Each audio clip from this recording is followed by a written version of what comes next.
Hey folks, Technivorous here. Hit that subscribe button and turn on notifications so you can become a Technivore now, because you don't want to miss any of the videos we have coming up. Today, we're going to touch on a question I get asked all the time, and I'm going to shoot from the hip and give it to you straight. So let's get right to it. The Technivorous channel is brought to you by these fine Patreon supporters.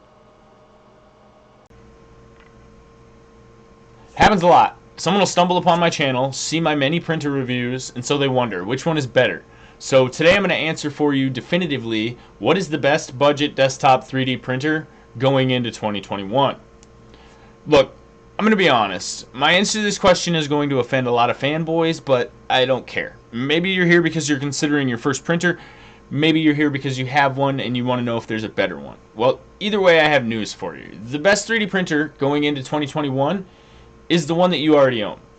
So, hear me out. If you don't own one, it's whatever one you choose. You see, it doesn't matter, for the most part, what the name of your printer is. What matters is how well you know that printer and what you can produce on it. Trust me, I own several different builds and brands, and for the most part, the prints are the same. The quality is the same. Print time is basically the same, depending on the slicer, and that's because the parts are the same. Yeah, sure, they have minutely different specs, but at the end of the day, it's the same firmware and the same software on the same hardware.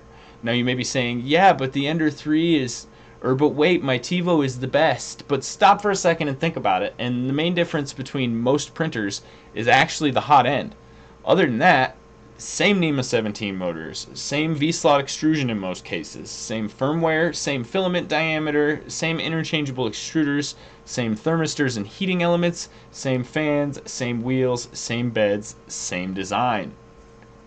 So before you go and get all bent out of shape because you don't know what printer to buy, or you're not sure if the one you just bought is a piece of crap, you should know that the main variable here is you. Now, don't worry, it can take some practice, and yes, you will have to learn your machine, but it is doable, and once you know the machine, you will know them all because they're not that different.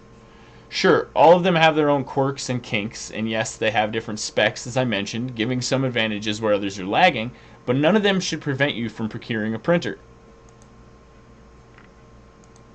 Since print quality really depends on you and your slicer, what you should really consider when buying a printer are these three things.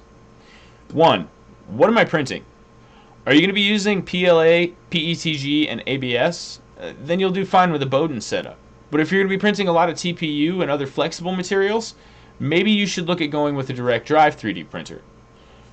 An example of a good budget direct drive 3D printer is the Mingda D2. How large do you need to go? That's number 2.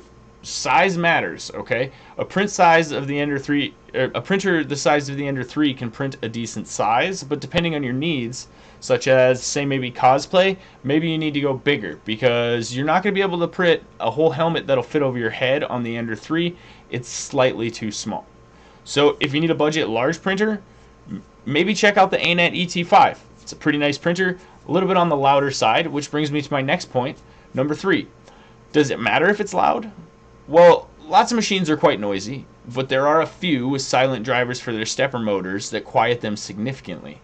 If you need a printer that's on the quiet side on a budget, definitely try the Ender 3 V2. It's damn near silent and the prints are great. There are links for these and other great printers you can try in the description. Just remember, 90% of failed prints are user error, and even the best user has fails. Even me, even Joel Telling. Be ready to identify problems and maybe ask for help, no matter what printer you choose.